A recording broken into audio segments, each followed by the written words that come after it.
Hello everyone, welcome back to my YouTube channel exceptional इंसान। कैसे हो आप सभी? आई होप आप सब बढ़िया होंगे। तैयारी अच्छी चल रही होगी आपकी और एग्जाम्स भी आई होप अच्छे जा रहे होंगे। जिनके एग्जाम्स निकल रहे हैं उनको कंग्रेचुलेशंस, उनके मेंस इंटरव्यू के लिए और फाइनल सिलेक्शन के लिए ऑल द वेरी बेस्ट। जिनके अभी नहीं निकल पा रहे हैं उनको बेस्ट ऑफ लक आगे के एग्जाम्स के लिए, क्योंकि साल अभी खत्म नहीं हुआ है। ये वीडियो आज की आरआरबी पीओ का जो इंटरव्यू दे के आई हूँ मैं, वो एक्सपीरियंस शेयर करने वाली हूँ इस वीडियो में। इससे पहले मैं आरआरबी पीओ मेंस के एनालिसिस की वीडियो बनाने वाली थी, लेकिन मैं नहीं बना पाई। ऐसी बात नहीं है कि ब्रांच से टाइम नहीं मिलता या ये वो, ऐसा कुछ नहीं है। टाइम रहता मेरे पास इनफ बनाने का, लेकिन देयर आर सम रीजंस जिनकी वजह से मैं नहीं बना पाई। और इससे पहले भी आई थिंक मैंने बहुत पहले वीडियो डाली थी, शायद 1-1.5 महीने पहले। तो आई नो एक्टिव नहीं हूँ, हाँ, बट आई थिंक ये वाली वीडियो आपकी बहुत हेल्प करने वाली है। एंड आई न्यू इट कि आरबीपीओ मेंस की जो एनालिसिस वाली वीडियो थी वो आई डोंट थिंक इतना ज्यादा हेल्प करती। उसमें बस आपको पता चल जाता कि मेरे कितने अटेम्प्ट्स हैं, लेवल क्या था एग्जाम का, तो वो तो आपको और भी बहुत सारी वीडियो से पता चल गया होगा। लेकिन ये जो इंटरव्यू एक्सपीरियंस की वीडियो है, ये शायद आपको बहुत ज्यादा हेल्प करेगी।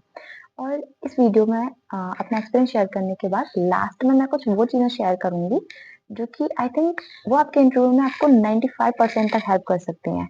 5% वो बचा हुआ मैंने इसलिए नहीं बोला क्योंकि अगर आपका लक, आपकी किस्मत बहुत ही ज्यादा खराब है, जहां आपको इंटरव्यू ने एकदम जकड़ लिया है, एकदम ट्रैप कर दिया है, तो वो 5% उस कंडीशन में आ जाता है। इसलिए मैं 95% बोल रही हूँ कि जो मेरा एक्सपीरियंस है, इसके बाद जो मैं चीज शेयर करने वाली हूँ, वो आपके आई थिंक 95% तक आपकी हेल्प कर सकती है आपके इंटरव्यू में, किसी भी इंटरव्यू में। तो शुरू करती हूँ अपना इंटरव्यू। मेरा कैसे शुरू हुआ, पहले डीबी प्रोसेस जो होता है वो हुआ था। तो डीबी प्रोसेस में मेरे को चाहिए थे एनओसी। एनओसी मैंने पहले ही ले ली थी अपनी एसबीआई से, लेकिन उसमें क्या था कि ना तो कोई लेटर हेड था, ना ही कोई स्टैंप लगा के दी थी। आरएम सर ने और एचआर मैनेजर ने अपने साइन करके वो भेज दी थी मेरे ब्रांच मैनेजर के पास। तो ब्रांच मैनेजर ने मेरे को दे दी। अब वहां पे क्या होता है कि वही इस चीज का इश्यू बनाने लगे। अच्छा, वन मोर थिंग कि 1 बजे शिफ्ट थी, 1:45 मेरा डीबी हो रहा था, और जैसे उन्होंने पैनल 1 बोला ना, मैं तुरंत उठ के चली गई, because I don't want to be delayed. मैं नहीं चाहती कि थोड़ा सा भी डिले हो, क्योंकि ट्रेन थी 4 बजे की, तो मेरे को जल्दी से जल्दी आना था। तो मैंने ये चीज नहीं देखी कि अगर इंटरव्यू होगा तो शुरू के इंटरव्यू में 10-15 मिनट बहुत ज्यादा मतलब लेते हैं इंटरव्यूअर, क्योंकि बहुत एकदम फ्रेश माइंड रहता है उस टाइम पे। तो मैंने कहा चलो कोई नहीं, 10 मिनट भी झेलूंगी, 15 मिनट भी झेलूंगी, लेकिन मुझे पहले कराना है अपना इंटरव्यू, कैसे भी करके पहले हो जाए। और ये चीज ना देखी है मैंने कि जितना ज्यादा जल्दी करो उतना ही लेट हो जाता है। तो अब क्या हुआ, मैं जब सबसे पहले मेरा डीवी हो रहा, उसमें उन्होंने एनओसी का इश्यू बनाया कि ना तो इस पे लेटर हेड है, ना स्टाम्प लगी हुई है। हम कैसे मान लें? ऐसे तो कोई भी बना के दे देगा एनओसी, हम कैसे मान लें कि एसबीआई की एनओसी है ये? तो फिर उसके बाद मैंने बीएम सर पे फोन किया, अपने पे कॉल करी, उनसे बोला कि सर ये ऐसे बोल रहे हैं। अब उन्होंने ये बोला कि वहाँ के ऑफिशियल मेल से हमारे ऑफिशियल मेल पे आप मेल करवाओ अपनी एनओसी, तब हम उसको मानेंगे। मैंने 2 बजे मतलब 1:58 पे अपने बीएम सर पे फोन किया था। उन्होंने वहां से एनओसी बनाई थी, बना के मेरे को वापस से भेजी थी, मतलब मुझे नहीं, उनके ऑफिशियल मेल पे। तो इस प्रोसेस में लग गया मतलब 2:30 बजे समथिंग उन्होंने मेरे को वो भेजी, 2:30 पौने 3 समथिंग। अब फिर उसके बाद भी उन्होंने तुरंत की तुरंत मेरा नहीं लिया। मैंने उनको बोल दिया कि सर मेल आ गया हो, आप चेक चेक कर लो। तो उन्होंने तुरंत नहीं देखा, वो जो है मतलब थोड़ा डिले करने लगे। फिर मैं ही खुद उनके सामने आके बैठ गई जहाँ पे और डीवी हो रहे थे, मतलब और लोगों का डीवी चल रहा था। तो जैसे वहां चेयर खाली थी, जैसे वो चेयर खाली हुई, मैं वहां पे अपने पैनल 1 में जाके बैठ गई। तो जैसे मेरा नंबर आता, उन्होंने फिर मेरी एनओसी निकलवा ली।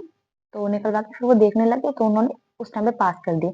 तो मैं ये चीज तो समझ चुकी थी कि जब यहीं पे मेरे 3:30 पौने 4 बज गए, तो अब ट्रेन तो मेरी गई। तो फिर उसमें मैंने फिर ये चीज नहीं देखी कि ट्रेन छूटेगी छूटेगी, तब लग रहा था छूटेगी छूटेगी, पर फिर मैंने कहा चलो अब तो गई, अब तो क्या ही सोचूं। तो मेरा डिले यहाँ पे हो गया, 2 घंटे मेरे इसी चक्कर में चले गए एनओसी की वजह से। और वहां पे एक और पर्सन था जिसकी एनओसी में कुछ दिक्कत थी, कुछ डेट वगैरह में दिक्कत हो गई थी, कोई टाइपिंग एरर। तो उनसे भी वो सेम यही बोल रहे थे, वो बोलता है इनको एनओसी पसंद नहीं आ रही। तो वो बोलते थे एनओसी कोई पसंद करने वाली चीज थोड़ी है, ये तो आप मतलब ऐसे गलती कर रहे हो तो हम उसको एक्सेप्ट नहीं कर सकते हैं, प्रॉपर एनओसी होनी चाहिए, ये वो मतलब वो अपना ज्ञान देने लग गए। तो उस बंदे से अंडरटेकिंग ले गई थी। अंडरटेकिंग मतलब लिखवा लिया था कि फाइनल सिलेक्शन के टाइम मैं अपनी एनओसी प्रेजेंट कर दूंगा, ये। तो जैसे मेरा डीवी होता है, डीवी के तुरंत बाद इंटरव्यू हो रहा था। मेरे को ये चीज़ कन्फर्म थी क्योंकि आईबीपीएस पीओ के टाइम पे भी ऐसे हुआ था, फर्स्ट कम फर्स्ट सर्व ऐसे ही होता है। डीवी आप जैसे पहले दोगे ना, मतलब जैसे ही आपका डीवी हो रहा है ना, तुरंत आपका इंटरव्यू हो जाता है। वो अलग बात है कि अगर पहले से वेटिंग में अगर कुछ लोग बैठे हुए हैं, तो शायद आपका 1-2 नंबर बाद में आए। लेकिन जैसे ही आपका डीवी होता है, तुरंत इंटरव्यू हो जाता है। अगर पहले डीवी हो रहा है ना, पहले इंटरव्यू हो जाएगा। ये चीज़ मुझे पता थी, इसीलिए मैं पहले वहाँ पे पहुँच गई थी। तो ये मेरा डीवी प्रोसेस रहा था। उसके बाद जो भी सारे डॉक्यूमेंट्स थे, वो बाकी उन्होंने स्मूथली चेक कर लिए।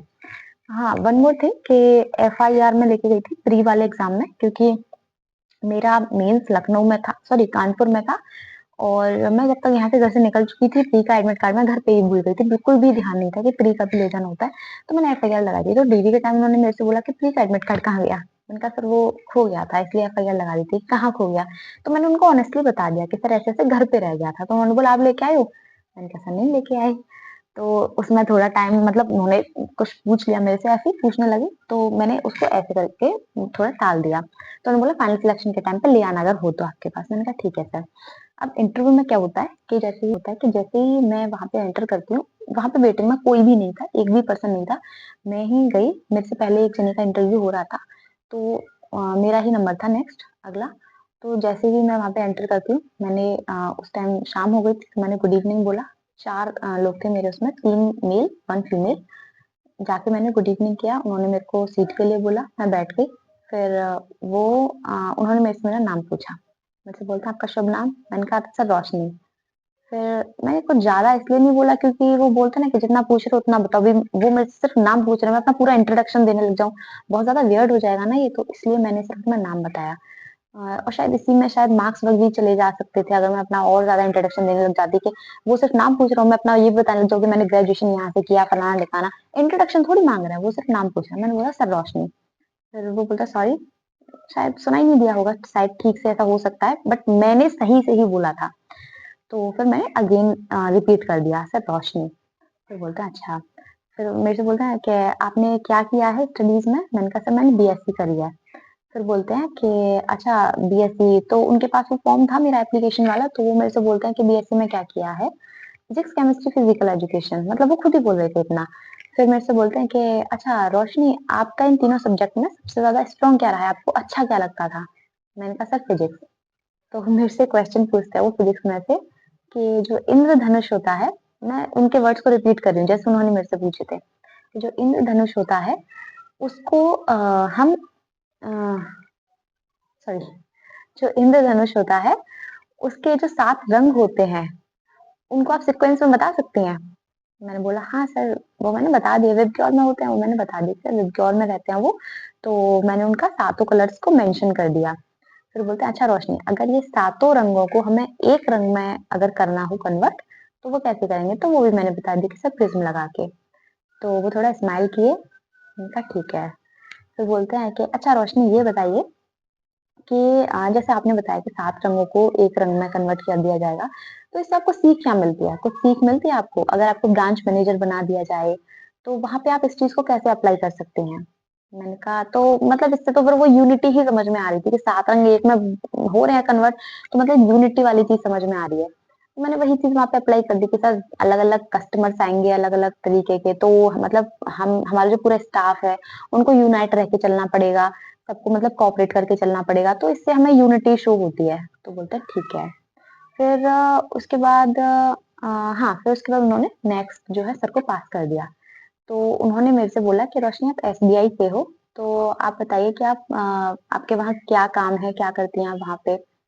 तो मैंने बता दिया मेरे जो भी काम है, मैंने कहा सर न्यू अकाउंट ओपन करना, केवाईसी करना, आरटीजीएस, एनईएफटी वगैरह ये सारे मेरे रहते हैं। तो उन्होंने पूछा कि कितने लोग हैं आपकी ब्रांच में? मैंने कहा सर सिंगल ऑफिसर ब्रांच है, 2 क्लरिकल हैं, 1 ब्रांच मैनेजर हैं। तो उन्होंने कहा अच्छा, फिर बोलते हैं फिर उन्होंने मेरे को क्वेश्चन दिया। अब पता है यहाँ पे उन्होंने मेरे को थोड़ा-सा मतलब ट्रैप कर दिया थोड़ा-सा हल्का-सा, क्योंकि उन्होंने जिस तरीके से वो बोला था ना, तो मेरे को बस आंसर देने की जल्दी पड़ी। मैंने उस क्वेश्चन को सोचा समझा नहीं, मैंने बस आंसर देने की जल्दी पड़ रही थी मेरे को। तो वो मेरे से बोलते हैं कि अच्छा रोशनी, एक पर्सन आता है आपके पास 10,000 का चेक लेके। तो मेरे को क्या लग रहा था, कंडीशन बेस्ड क्वेश्चन लग रहा था। लेकिन उन्होंने इसमें कंडीशन और थ्योरी दोनों चीज़ें घुसा दी, मतलब बैंकिंग थ्योरी भी लगा दी और कंडीशन भी लगा दी। तो उन्होंने मेरे से बोला कि एक पर्सन आता है आपके पास 10,000 का चेक लेके और उसको जल्दी से जल्दी अपना आरटीजीएस करवाना है। तुरंत की तुरंत करवाना है, मतलब वो जिस तरीके से बोलते हैं ना तुरंत की तुरंत करवाना, तो मेरे को बस ये लग रहा था कि जल्दी उसका आरटीजीएस करूँ बस, ऐसा फील हो रहा था। तो जैसे उन्होंने बोला कि तुरंत आपको उसका आरटीजीएस करना, आप क्या-क्या चेक करोगी उसमें? तो मैंने जो भी मैं चेक करती हूँ मैंने बता दिया, मैंने कहा सर बेनिफिशियरी की डिटेल्स चेक करनी होती हैं और जिसका चेक जा रहा है उसके साइन चेक करने होते हैं, चेक को चेक करना होता है कि वो चेक नकली तो नहीं है, तो ये सारी चीज़ें चेक करनी होती हैं। तो मैंने बस वही चीज़ बता दी कि जो मैं चेक करती हूँ। उसके बाद में बोलते हैं अच्छा ठीक है। तो बोलता है आरटीजीएस की मिनिमम लिमिट क्या होती है? मैंने कहा सर 2 लाख रुपए। बोलता है चेक कितने का है? मैंने कहा 10,000। तो यहाँ मैं थोड़ा-सा ट्रैप हो गई कि 10,000 का चेक है तो आरटीजीएस कैसे हो जाएगा उसमें? तो ये थोड़ा ट्रैप करने वाला था कि उसमें तो एनईएफटी होगा, ठीक है। फिर नेक्स्ट क्वेश्चन एक उन्होंने पूछा था कि पीएलए अकाउंट्स क्या होते हैं? तो वो उसके बारे में मेरे को नहीं पता था, तो मैंने डायरेक्टली मना कर दिया कि सर पीएलए अकाउंट्स के बारे में मुझे जानकारी नहीं है। तो उन्होंने बोला कि ये वाले जो अकाउंट्स होते हैं, ये सिर्फ आपकी एसबीआई ही खोलती है। तो मैंने कहा सर इस बारे में जानकारी नहीं है मुझे, तो बोलता है ठीक है कोई बात नहीं। फिर उसके बाद उन्होंने मेरे से कुछ मतलब कंडीशन बेस्ड क्वेश्चंस पूछे थे। अभी वो जो दोनों सर हैं ना सिर्फ अभी वही क्वेश्चन कर रहे थे, अभी बाकी दोनों पे तो आया भी नहीं था। जो फीमेल टीचर थी और टीचर बोल रही हूँ सॉरी फीमेल बैंकर जो थे वो इंटरव्यूअर और जो मेल वाले थे एक और उनके पास तो आया ही नहीं था। बाकी दोनों ही मेरे से क्वेश्चन कर रहे थे अभी तक। तो दूसरे वाले जो हैं फिर मेरे से पूछते हैं कि आप जैसे कस्टमर डीलिंग करते हो वहाँ पे तो वहाँ पे तो आपको मतलब ऐसा रहता होगा कि जो एसबीआई का स्टाफ है वो डोमिनेंट रहता है बहुत ज्यादा कस्टमर्स पे और यहाँ पे उल्टा होगा कस्टमर्स आपके ऊपर डोमिनेंट होंगे तो आप कैसे हैंडल करोगे इस चीज को ऐसे करके वो मेरे से क्वेश्चन कर रहे थे तो पहले तो मैंने इस चीज को उनको बोला कि सर ऐसी बात नहीं है कस्टमर्स मतलब ऐसा हमेशा नहीं होता समटाइम्स एसबीआई मतलब जो आप बोल रहे हो कि स्टाफ डोमिनेंट रहता है ऐसी बात नहीं है हमारी ब्रांच में जब कस्टमर्स आते हैं मैं कस्टमर्स को सेटिस्फाई करके ही भेजती हूँ बाकायदा क्यू में रहते हैं कस्टमर्स अगर नहीं रहते तो क्यू करवाती हूँ गार्ड सर से बोल के और अगर फिर उसके बाद वन बाय वन सबकी प्रॉब्लम्स को जो भी उनको मतलब दिक्कत है उनको सेटिस्फेक्शन के साथ उनको भेजती हूँ अगर मुझे को अगर किसी चीज में दिक्कत आती है तो मैं उनको बीएम सर के पास भेज देती हूँ और फिर बीएम सर उनको सेटिस्फाई करके भेजते हैं तो वो बोलते हैं कि अच्छा ऐसा होता है एसबीआई में पहले तो नहीं होता था मैंने कहा नहीं सर ऐसा ही होता है तो बोलते हैं कि अच्छा अब होता होगा मैंने कहा हाँ सर ऐसा ही होता है हम कस्टमर्स को सेटिस्फाई करके ही भेजते हैं तो बोलते हैं अच्छा ठीक है फिर उसके बाद उन्होंने मेरे से पूछा कि आप एसबीआई में हो तो आप आरआरबी में क्यों आना चाहती हो मैंने कहा सर इसके दो रीजंस हैं हाँ तो उन्होंने एक और पूछा था मेरे से कि आपको प्रमोशन के बारे में पता है वहां पे क्या रहता है कैसे कितना टाइम में प्रमोशन होगा मैंने कहा हाँ सर अगर हम जैब कैप कर लेते हैं तो 3 साल बाद हम एलिजिबल हो जाते हैं टीओ बनने के लिए हम टीओ बन जाते हैं वहाँ पे ट्रेनिंग ऑफिसर तो वो बोलते हैं कि अच्छा तो आप मतलब एसबीआई को छोड़ना आपको भी पता है कि अगर आप वहाँ पे ऑफिसर बन जाओगे तो आपको बहुत सारे अलाउंसेस मिलेंगे जो कि आरआरबी में नहीं मिलता इवन आरआरबी नेशनलाइज्ड बैंक में भी नहीं मिलते हैं तो एसबीआई को छोड़ने से पहले इंसान को 2 बार सोचना पड़ता है तो आप क्यों छोड़ना चाहते हैं एसबीआई को तो सर मैंने बोला कि सर इसके 2 रीजंस हैं 2 रीजंस में एक पहला रीजन ये है कि अगर मैं प्रोबेशनरी ऑफिसर सॉरी टीओ बनती हूँ वहाँ पे अगर वहाँ पे मैं ऑफिसर बनती हूँ मैंने जो यार टीओ मेंशन नहीं किया मैंने बोला कि सर अगर मैं वहाँ पे एसबीआई में ऑफिसर बनती हूँ तो देयर आर चांसेस कि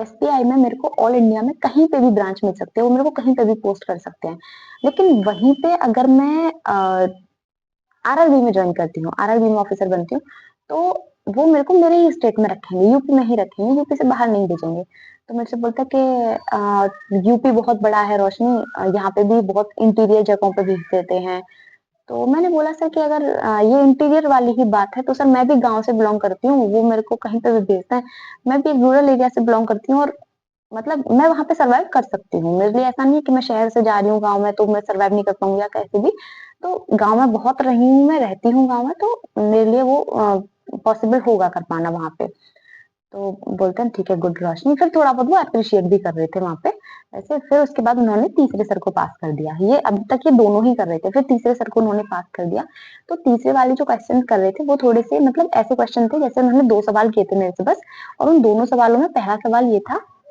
कि जो नमक बनता है ओशियंस में वो कहाँ से बनता है कैसे बनता है मतलब वो वहां से हम लेते हैं नमक तो वहां कहाँ से बनता है मेरे को नहीं आता था आंसर तो मैंने इसका एक बेकार सा आंसर दिया था थोड़ा एक गैस मार के एक गैस किया था जो कि मैं आपसे शेयर नहीं करना चाहती अगर आपको फिर भी जानना है तो मेरे को टेली पे टेक्स्ट कर देना मैं वहां बता दूंगी लेकिन यहाँ मैं नहीं बताना चाहती क्योंकि वो बहुत ही ज्यादा मेरे को ऐसा लगा कि मैंने ये क्या बोल दिया ये नहीं बोलना चाहिए था मैंने गैस ही ऐसा करा था वो तो फिर उसके बाद उनका दूसरा, हाँ, फिर उन्होंने मेरे से रिपीट करने को बोला, क्या बोला? तो मैंने फिर से अगेन रिपीट कर दिया। मैंने कहा, "सर पता नहीं है, मैं बस एक गैस कर रही हूँ।" तो बोलते हैं, "नहीं रोशनी, ये नहीं होता, पता करना है इसके बारे में।" मैंने कहा, "ओके सर।" तो ये उनका पहला क्वेश्चन था, ओशन नमक वाला। तो मैंने जो मेरे को समझ में आया, हाँ, ये मैंने गलती करी थी और इस चीज़ से मेरे को ये सीख भी मिली कि ऐसी गलती नहीं रिपीट करनी है वहाँ पे। फिर और भी सारी लर्निंग्स मिली थी, जो कि मैं आपको वीडियो के एंड में बता दूँगी। फिर दूसरा जो क्वेश्चन था उनका, वो आई थिंक वो ऐसे थे कि ऐसा होता है ना कि जैसे एक हमसे ग्रेजुएशन के बारे में पूछ रहा, मतलब जो भी हमने क्वालिफिकेशंस है उनके बारे में पूछ रहा है, एक हमसे बैंकिंग के बारे में पूछ रहा है, तो ऐसे होता है ना। तो आई थिंक वो जो पैनल मेंबर थे वो वाले, वो सिर्फ ऐसे ही क्वेश्चंस पूछ रहे थे, मतलब अनाप शनाप कहीं से भी कैसे भी, जो इसके बारे में हमें पढ़ा भी हो सकता है और नहीं भी पढ़ा हो सकता है, ऐसे क्वेश्चंस वो पूछ रहे थे मेरे से। तो दूसरा क्वेश्चन उन्होंने मेरे से किया था कि अगर जो हल्दी होती है उसको आप कैसे पहचानोगे, वो नकली होती है या असली होती है वह है? मतलब जैसे अगर आपको कोई नकली हल्दी दे दे, तो आप उसको कैसे पहचान करोगे उसकी नकली है या असली है? तो मुझे इसके बारे में भी नहीं पता था, तो मैंने इसका भी बोल दिया। मैंने कहा, "सर इसके बारे में मेरे को जानकारी नहीं है।" तो उन्होंने बोला कि अच्छा ठीक है, कोई बात नहीं। तो उन्होंने फिर खुद ही मेरे को बता दिया था कि चलिए इसका जवाब हम बताते हैं आपको। तो फिर फिर हाँ, फिर उन्होंने बताया था अपना जवाब। वो जवाब ये था कि अगर उसको पानी में डाल देते हैं, अगर वो तैरने लग जाए उसपे तो वो नकली है, और अगर उसमें नीचे जम जाए तो वो असली है। तो मैंने उनको थैंक यू सो मच भी बोल दिया था इसके लिए। फिर मैम को उन्होंने पास किया, तो मैम ने मेरे से बोला कि रोशनी आप एसबीआई से हो? मैंने कहा हाँ मैम। तो फिर मेरे से बोलती हैं कि अच्छा, आप एसबीआई की टैगलाइन बताइए। टैगलाइन क्या है उसकी? तो मैंने बता दी, the banker to every Indian. फिर उसके बाद she asked me the head of the SBI. तो मतलब हेड मतलब चेयरपर्सन ही पूछ रही है, तो मैंने फिर भी स्टिल वो रिपीट किया। मैंने कहा हेड चेयरपर्सन मैम। तो बोलती है कि हाँ। तो मैंने उनको बता दिया जो अभी नए आए हैं, मिस्टर चेल्ला श्रीनिवासुलु शेट्टी। तो मैंने ना उनको ऐसे बोला कि मिस्टर चेल्ला श्रीनिवासुलु शेट्टी। तो आई डोंट नो कि वो सुन नहीं पाई या समझ नहीं पाई, या फिर उनको ऐसा लगा कि मैं जल्दी जल्दी बोल के उस चीज को मतलब थोड़ा दबा रही हूँ कि मुझे नहीं पता है जो चीज। ऐसा होता है ना कि जैसे हम उस चीज को थोड़ा अंदर ही रख ले जाते हैं, जो चीज हमें नहीं पता होती है, और आगे का जैसे हम शेट्टी बोल देते हैं। तो आई थिंक उन्हें ऐसा ही लगा था, तो उन्होंने मेरे से एक एक वर्ड वापस पूछा। मिस्टर चेल्ला, चेल्ला के बाद आपने क्या बोला? मैंने श्रीनिवासुलु। क्या श्रीनिवासुलु ऐसे मैंने रिपीट किया। शेट्टी। मैंने कहा यस मैम। 2 क्वेश्चन उन्होंने मेरे से किए थे। फिर उसके बाद उन्होंने वापस से सर को पास किया था, और एक आध क्वेश्चन शायद मैं मिस कर गई हूँ। वो मेरे बैंकिंग से रिलेटेड ही पूछे थे, जो काम मैं कर रही हूँ अपने ऑफिस में, अपनी ब्रांच में। तो उससे रिलेटेड उन्होंने मेरे से ज़्यादा पूछा था। अब मैं ये यहाँ पे मेरा इंटरव्यू खत्म हो गया, और वो मैंने थैंक यू बोल के सभी को थैंक यू बोला मैंने, मैम को भी थैंक यू बोला। उसके बाद में आ गई। अब जो मैं आपको बोल रही थी कि लर्निंग्स क्या रही मेरी यहाँ पे, और 95% ये आपकी क्यों हेल्प करेंगी। तो जो मेरी बहुत बहुत बड़ी लर्निंग जो थी ना, वो ये थी कि जैसे उन्होंने मेरे से पूछा कि अगर वो मेरे से ये पूछते कि आप क्या-क्या पढ़ के आई हो, तो मैं उनको टॉपिक दे देती वहाँ पे। दूसरा ये कि उन्होंने मेरे से ये नहीं पूछा कि क्या-क्या पढ़ के आई हो, उन्होंने मेरे से ये पूछा कि आप बैंक में क्या-क्या करती हो? आप किस कैडर में हो? उन्होंने मेरे से ये पूछा कि आप बैंक में क्या काम करते हो? मैंने कहा सर क्लेरिकल कैडर में हूँ मैं। तो मेरे से पूछता है कि अच्छा क्लेरिकल में हो, ठीक है, लेकिन आप काम क्या करती हो? तो मैंने उनको टॉपिक्स दे दिए वहाँ पे कि सर मैं केवाईसी, आरटीजीएस, एनईएफटी, है ना, न्यू अकाउंट्स ओपन करना, ये सारी चीजें करती हूँ। तो अच्छा, वन मोर थिंग जो मैं मिस कर गई वहां पे बोलने में, वो ये था कि मैं वहां पे पीपीएफ और एसएससी अकाउंट को भी बोल सकती थी कि सर मैंने पीपीएफ और एसएससी अकाउंट भी ओपन किए थे। तो इससे पता है क्या होता है कि वो हमसे पूछते हैं कि आप क्या-क्या पढ़ के आई हो, और हम उनसे ये जवाब दे दें कि सर बैंकिंग के बारे में पढ़ के आए हैं, या फिर हम ये बोलते हैं कि सर सब कुछ पढ़ लिया हमने, या मतलब ऐसा कोई जवाब दें जिसमें कि हम उनको टॉपिक नहीं दे रहे हैं, तो वो हमसे कहीं से कुछ भी पूछ सकते हैं, है ना। लेकिन अगर हम उनको टॉपिक दे दे रहे हैं ना, कि जैसे मैंने उनको आरटीजीएस और एनईएफटी का टॉपिक तो दे दिया, लेकिन अगर मैं उनको पीपीएफ और एसएससी का भी टॉपिक दे देती ना, या फिर मैं उनको पीएमजेजेवाई और एसबीवाई ये भी करती हूँ मैं ब्रांच में, उसका भी टॉपिक दे देती, तो चांसेस होते कि वो मेरे से उसी बारे में क्वेश्चंस करें कि जेजेवाई क्या होता है, एसबीवाई क्या होता है, और जो जैसे पीपीएफ और एसएससी अकाउंट मैंने ओपन किए थे सुकन्या समृद्धि वाले, तो मेरे से उस बारे में क्वेश्चन पूछ सकते थे। लेकिन मैं इन चीजों को थोड़ा मिस कर गई वहां पे बोलना। मेरे को बस इतना ही ध्यान आया जो मैं मेजरली करती हूँ, कि भाई से आरटीजीएस एनईएफटी ये चीज ज्यादा होती है। ऐसे तो छोटे छोटे भी बहुत सारे काम हो जाते हैं, जैसे एटीएम के लिए अप्लाई करना, चेकबुक के लिए अप्लाई करना, ऐसे बहुत सारे काम हो जाते हैं, तो वो चीज तो मैंने मेंशन नहीं करी। बाकी मैं बस जो मैं भूली वहां पे वो ये था कि पीपीएफ और एसएससी के बारे में मेरे को मेंशन करना चाहिए था, पीएम डीडीवाई और एसबीआई के बारे में मेंशन करना चाहिए था, तो मैं उनको वहाँ टॉपिक दे देती। तो यहाँ से मेरे को ये लर्निंग मिली थी कि जो भी हम उनको टॉपिक दे रहे हैं ना, मोस्ट टाइम यही चांसेस रहते हैं कि वो हमसे उन्हीं में से क्वेश्चंस पूछें। अगर हम उनको कोई टॉपिक नहीं दे रहे हैं तो वो हमसे कहीं से कुछ भी पूछ सकते हैं। ऐसा मैंने फील किया है। आईबीपीएस पीओ के इंटरव्यू में भी मैंने फील किया था जो मैंने लास्ट टाइम दिया था, और इस बार के में भी मैंने यही फील किया कि यहाँ पे मैंने उनको टॉपिक्स दे दिए थे, तो मेरे से सामने से क्वेश्चन उन्हीं टॉपिक्स में से आए। और लास्ट टाइम आईबीपीएस पीओ के इंटरव्यू में मैं उनको कुछ टॉपिक नहीं दे पाई थी। मैंने बस यही बोल दिया कि बैंकिंग के बारे में पढ़ के आई हूँ। उन्होंने बोला क्या क्या पढ़ के आई हो, तो मैंने बोल दिया सर काफी कुछ पढ़ा है, ऐसे बोल दिया। तो ये और मेरे बाद जो एक लड़की का इंटरव्यू था उसने मेरे को बताया था, मेरी बात हुई थी, तो शी सेड कि उसने जो बोल दिया कि आरबीआई के बारे में पढ़ा है, तो उससे आरबीआई के बारे में पूछ लिया। तो ये चीज मेरे को ऐसी लगती है। समटाइम्स हाँ ऐसा भी होता है एक्सेप्शनल केसेस में कि आपने जो भी टॉपिक उन्हें दिए, बिल्कुल ना आपने उसके बारे में ग्रेजुएशन में पढ़ा है, ना कहीं पे भी आपने टॉपिक भी नहीं दिया आपने उनको ये, लेकिन स्टिल वो आपसे अनाप शनाप क्वेश्चंस करने लग जाते हैं जिसके बारे में आपको बिल्कुल जानकारी ही नहीं है, कुछ भी नहीं पता। तो वो थोड़ा एक्सेप्शनल केस में होता है, तो इसलिए वो मैंने 5% में साइड कर रखा था। लेकिन 95% चांसेस होते हैं कि जो आप उनको टॉपिक दे रहे हो उसी में से वो क्वेश्चंस करेंगे। दूसरी लर्निंग जो मेरी थी वो ये थी कि जैसे उनके क्वेश्चंस को ध्यान से सुनो। जैसे कि मैंने आरटीजीएस वाले में थोड़ी बेवकूफी बोल सकती हूँ कर दी कि जब चेक ही 10,000 का है, लिमिट उसकी 2 लाख रुपए की है, तो आरटीजीएस कैसे हो जाएगा। तो वहां पे थोड़ी सी मिस्टेक कर दी। तो मैंने इस चीज में ये चीज मतलब लर्निंग मेरी ये रही कि उनके हर एक क्वेश्चन को ध्यान से सुनो, वो क्या बोल रहे हैं और वो क्या हमसे सुनना चाहते हैं। ठीक है, तो ऐसी कुछ 2-3 लर्निंग्स थी मेरी वहां पे यही, जो कि आई थिंक आपकी हेल्प करेंगी। और आई होप कि ये जो मेरा इंटरव्यू एक्सपीरियंस है ये उस कैंडिडेट की तो जरूर हेल्प करेगा जो कि पहले से वर्किंग है, तो और वो इंटरव्यू देने जा रहे हैं। तो आई थिंक ये आपकी हेल्प कर सकता है कहीं ना कहीं। बस यही मेरा इंटरव्यू एक्सपीरियंस था। और इसके अलावा अगर आपको मेरे से कुछ पूछना हो, कुछ भी रिगार्डिंग इंटरव्यू या फिर किसी भी बारे में, तो आप टेलीग्राम पे मेरे से कांटेक्ट कर सकते हो। टेलीग्राम के चैनल की लिंक मैं डिस्क्रिप्शन में दे दूंगी। बाकी मैं यहीं पे अपना वीडियो एंड करती हूँ। थैंक यू मेरे साथ जुड़े रहने के लिए यहाँ तक, और आई होप आपका इंटरव्यू अच्छा गया हो, आपको अच्छे मार्क्स मिले हो, और अगर नहीं हुआ है तो फिर आपका अच्छा जाए, आपका सिलेक्शन हो जाए इस बार। And all the very best. Thank you and bye bye.